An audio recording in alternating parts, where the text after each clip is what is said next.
Deus já colocou algo no seu coração e você tem vergonha de começar a fazer? Seja que Ele tenha te pedido para falar para alguém de Jesus, seja fazer um vídeo, seja fazer um projeto novo, abrir um negócio, ou que seja.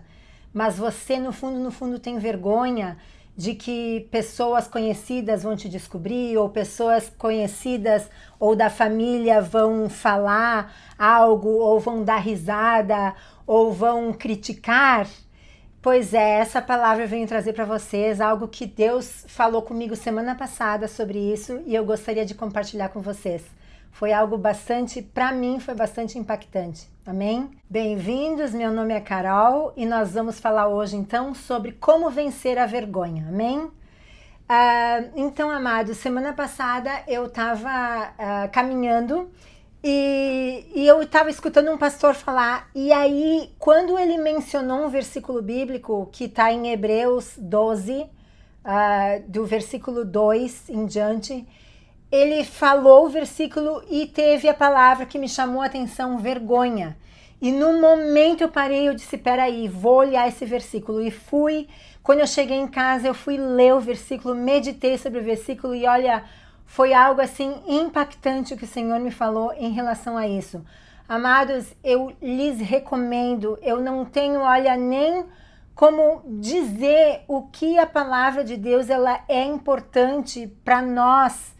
Para nós a palavra de Deus ela é importante para nós estarmos meditando, porque é através dela que o Senhor nos fala conosco, mas Ele revela coisas que estão escondidas, coisas que o nosso intelecto, né? Muitas vezes nós sabemos um versículo bíblico intelectualmente, mas no nosso coração não, sabe aquela revelação, aquele momento que tu diz, uau, agora realmente eu entendi. É isso que a gente precisa, nós precisamos buscar a revelação do Senhor e sermos curados e que o Senhor trabalhe dia após dia na nossa vida. E a palavra é super importante. Eu até quero fazer um vídeo de, assim, o que eu perdi durante todos esses anos, porque eu sou cristã desde 2011, né? Estamos em 2026 e nos últimos tempos eu tenho dito sim para o Senhor, nossa Senhor, se eu tivesse feito isso, como minha vida espiritual podia ter sido muito diferente, ou minha vida emocional, minha vida profissional, enfim, mas eu creio que o Senhor tem tempo para todas as coisas, né? Mas uma coisa que eu posso dizer que tem transformado, assim, a minha vida é eu ler a palavra, de estar, assim, olha, meditando na palavra todos os dias. Eu contei para vocês, né, muitas vezes eu começava e depois eu parava, começava e parava, mas esse ano eu me decidi, eu disse, Senhor, eu quero todos os dias ter o meu tempo contigo e eu tenho feito isso todos os dias, sabe? Não tem faltado e tem sido uma bênção e eu animo vocês a fazerem isso, amém? Então vamos lá. Amados, a palavra que Deus me falou está em Hebreus, capítulo 12, nos versículos de 2 a 3, tá? Só que eu vou dar um pouquinho, isso fala sobre Jesus, o autor e consumador da fé, amém? Então diz assim, eu vou ler um pouquinho o 1 para a gente pelo menos saber do que está acontecendo, tá? Portanto, também nós, visto que temos a rodear-nos tão grande nuvem de testemunhas, livremo-nos de todo o peso e do pecado que tão firmemente se apega a nós e corramos com perseverança a carreira que nos está proposta. E aí começa aquilo que eu quero falar. Olhando firmemente para o autor e consumador da fé, que é Jesus, o qual, em troca da alegria que lhe estava proposta, suportou a cruz, sem se importar com a vergonha, e agora está sentado à direita do trono de Deus. Portanto, pensem naquele que suportou tamanha oposição dos pecadores contra si mesmo, para que vocês não se cansem e nem desanimem. Amém? Então aqui, amados, quando eu ouvi, né, essa palavra vergonha, me chamou a atenção, mas assim, eu disse, Senhor, eu já tive vergonha no passado, sabe? Mas hoje em dia eu já não tenho tanto, assim, já superei muito. Mas mesmo assim eu senti que Deus queria que eu fosse nessa palavra, que eu meditasse, porque tinha algo que Ele queria me mostrar. Então aqui, ó, por exemplo, vamos dizer que você tenha um projeto de Deus, um propósito que Deus tenha colocado no teu coração, certo? Nós sabemos também que Jesus, ele é um modelo para nós. Nós temos que ter Jesus como nosso modelo. O que Jesus faria no nosso lugar, nós devemos fazer, certo? Então aqui a palavra está dizendo, olha, olhando firmemente por o autor e consumador da fé. Então vamos dizer, por exemplo, Deus te deu um propósito, ok? Você precisa fazer tal coisa. Só que daí você tem todas as objeções possíveis e imagináveis, porque isso acontece comigo e eu tenho certeza que com algum de vocês também deve acontecer, certo? Então assim, você tem um projeto, Deus já colocou no seu coração, já confirmou, enfim, agora você tem que seguir em frente. Qual é a primeira coisa que nós precisamos fazer? Olhar firmemente para o autor e consumador da fé, Jesus. Eu falo muito isso no canal, né?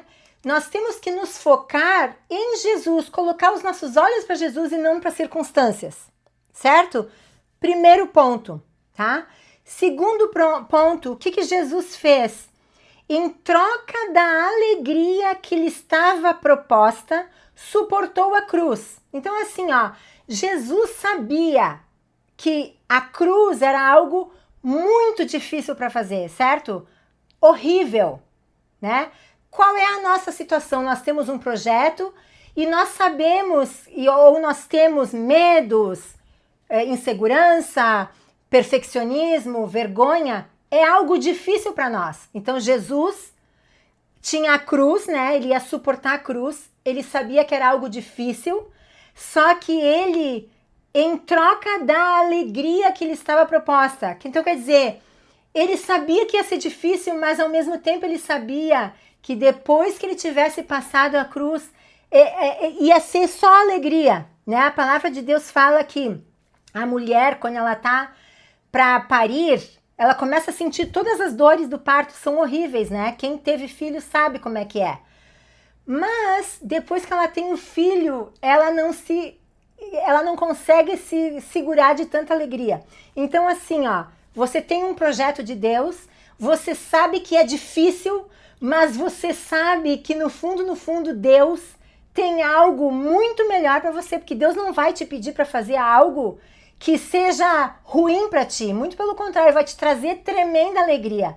Então o que Jesus fez? Ele suportou a cruz, algo difícil, por quê? Porque ele sabia que no final ia ser grande vitória, ia ser grande alegria.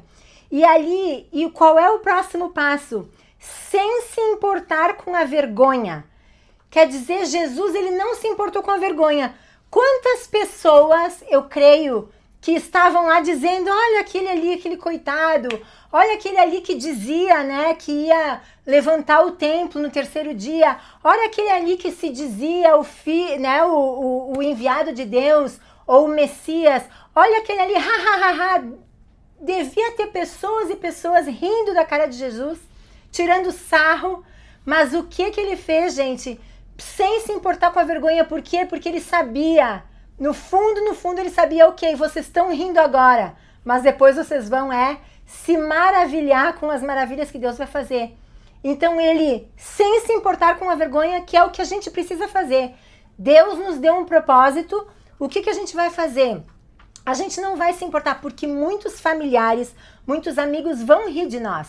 Muitos familiares vão dizer, aquela mulher, ela tá louca, ela tá fazendo coisa, ou rindo da nossa cara, mas você não pode se importar com a vergonha, você tem que olhar no produto final, naquilo que o Senhor, porque eu creio que o Senhor nos dá coisas, né, propósitos, mas Ele mais ou menos nos diz, olha, vai ser tremenda alegria no final, Ele mais ou menos nos dá uma ideia, né, de que o resultado vai ser maravilhoso. Então, nós pensamos no propósito de Deus e nós dizemos, sabe de uma coisa? Eles estão rindo hoje, eu posso estar passando, né?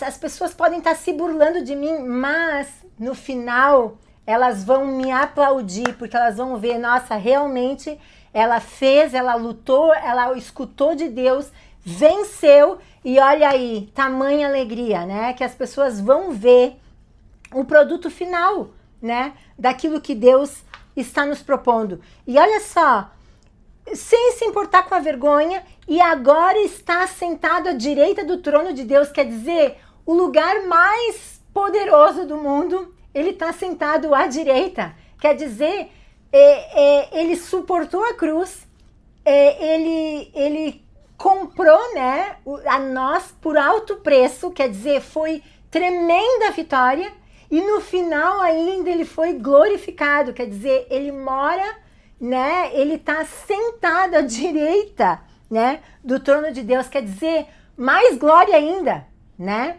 e então assim, que nós possamos não nos prestar atenção naquilo. Olha, eu vou dar uma metáfora que Deus me deu há muitos anos atrás, que Deus tinha me pedido para eu fazer algo que na época, eu vou contar para vocês, na época eu morava com que é o meu marido, mas na época nós éramos namorados. E eu fui morar com ele, né, contra a vontade de Deus, porque Deus já tinha me dito que não era para eu fazer isso, mas eu fui, tá? Nós ficamos morando juntos, eu não sei, eu acho que foi mais ou menos 1 ano, mas assim, a gente tava num namoro santo, sabe? Só que Deus não queria que eu continuasse ali. E um dia Deus me disse, ó, Carol, tá na hora de tu sair, porque se tu não sair da frente, tu não vai conseguir, eu não vou conseguir trabalhar no coração do teu marido para acontecer, né, para você se casar. E era muito difícil, porque eu tinha aceitado a proposta, né, de Deus, mas o meu marido estava bastante reticente, e ele dizia, olha, se tu sair, nós vamos terminar, e papai, eu disse, bom. E eu assim, firme, assim, com as bases tremendo, mas eu disse, eu creio que Deus vai fazer algo, né? E eu tomei a decisão, só que eu tava morrendo de medo. E aí, atrás da nossa casa tinha um lago. E Deus me disse assim, Caro, não olha para o lado de cá do lago. Não olha para a tua vida hoje. Ai, o que eu tô fazendo? Eu vou perder ele, ou eu vou sair daqui, eu vou, tipo, deixar ele solto, ou o que seja. Não olha para o lado de cá do lago. Olha para o lado de lá, o atravessado. Depois que tu tomar essa decisão, que tu atravessar, quando tu chegar lá do outro lado, tu vai ver a vitória.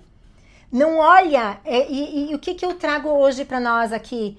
Não olha para hoje o que tu tá sentindo, o medo, o perfeccionismo, a vergonha, ou o que vão pensar, o que vão falar. Não pensa agora no que você tá passando, na dificuldade que tá sendo de tomar esse passo, mas olhe para o lado de lá, olhe para a bênção finalizada. Olha para a vitória. Vamos dizer que o Senhor te colocou no teu coração de um propósito de abrir um negócio. Olha a vitória de você, de repente, estar saindo do teu trabalho, se Deus assim direcionar. Você vai estar saindo do teu trabalho, você vai estar montando o teu negócio, daqui a pouco o teu negócio está próspero, daqui a pouco tu está ganhando mais do que tu ganhava, né? Ou Deus te colocou no coração isso que eu te falei do casamento, de repente Deus está te direcionando, olha, eu quero que você tenha um namoro santo, eu quero que você vá morar por um tempo em outro lugar, porque eu quero trabalhar na vida do seu futuro esposo. Então não olhe agora para a situação, ou por medo de perder, não, olha para o resultado final. O que é que o Senhor tem colocado no teu coração? Se é perdoar alguém, não olha, ai, mas o que a pessoa, né, eu vou estar perdoando, mas daí a pessoa não deveria ser perdoada porque, porque eu não sinto, não, olhe para lá, porque quando o Senhor nos pede para fazer algo, se Ele diz para nós perdoarmos, é porque Ele tem bênção para nós. Ele tem, quando a gente perdoa, a gente rompe os laços, a gente rompe as cadeias espirituais e nós somos libertas, nós somos liberadas para as bênçãos virem na nossa vida. Então, assim, o que é que o Senhor tem pedido hoje para você? né? Então que você possa estar aplicando isso aqui para você olhar para a alegria, mas se você vai suportar aquilo que está sendo difícil para você, você vai deixar a vergonha de lado porque você tem certeza que Deus tem algo melhor para ti do outro lado do lago, certo? E olha aqui, amados, o versículo 13, o que diz: portanto, pensem naquele que suportou tamanha oposição dos pecadores contra si mesmo, para que vocês não se cansem e não desanimem. Quer dizer, nós precisamos colocar os nossos olhos em Jesus. Se Jesus suportou a cruz, que é o que pior podia passar para alguém, nós conseguimos sim, em Jesus, né, de mãos dadas com Jesus, nós podemos sim suportar a vergonha, nós podemos suportar sim a oposição, nós podemos sim fazer aquilo que Deus está nos propondo a fazer, nos pedindo para fazer, né? Eu tenho também entendido, amados, tantas coisas sobre paternidade, sobre filiação, sabe? No sentido de que eu sou filha, Deus, Ele só está me pedindo: filha, faz tal coisa. E eu, como filho obediente que quero ser e que sou, eu vou estar avançando o reino do meu Pai, né? Quer dizer, Ele está me pedindo: cara, faz tal coisa. Que inclusive eu hoje, né, eu decidi, eu comecei a colocar em prática aquilo que o Senhor tem colocado no meu coração, e eu quero que poder trazer para vocês, né, essa minha caminhada, essa minha jornada, aquilo que eu estiver sentindo, porque eu sei que eu vou começar a fazer, mas daqui a pouco vão ter obstáculos, vão ter coisas que eu vou precisar superar, né? Então eu quero estar vindo aqui compartilhar com vocês essa minha jornada, o que Deus tem me mostrado, quais são os passos, os obstáculos que eu tô vencendo, né? E eu espero que esse vídeo possa alcançar a vida de vocês, que possa, de repente, trazer luz, né? Em algo que você precisa aí conquistar, fazer para o Senhor, eu não sei. Mas a minha oração é que essa palavra, que é viva, né? A palavra de Deus é viva, que ela transforme a tua vida, que ela não volte vazia, que ela dê frutos na tua vida, amém? Em nome de Jesus. Eu espero vocês no próximo vídeo. Comentem, compartilhem, deem like, se inscrevam no canal, amém? E se vocês tiverem alguma dúvida, alguma pergunta, escrevam nos comentários que eu vou tá aí respondendo para vocês, amém? Deus abençoe. Até o próximo vídeo. Até mais.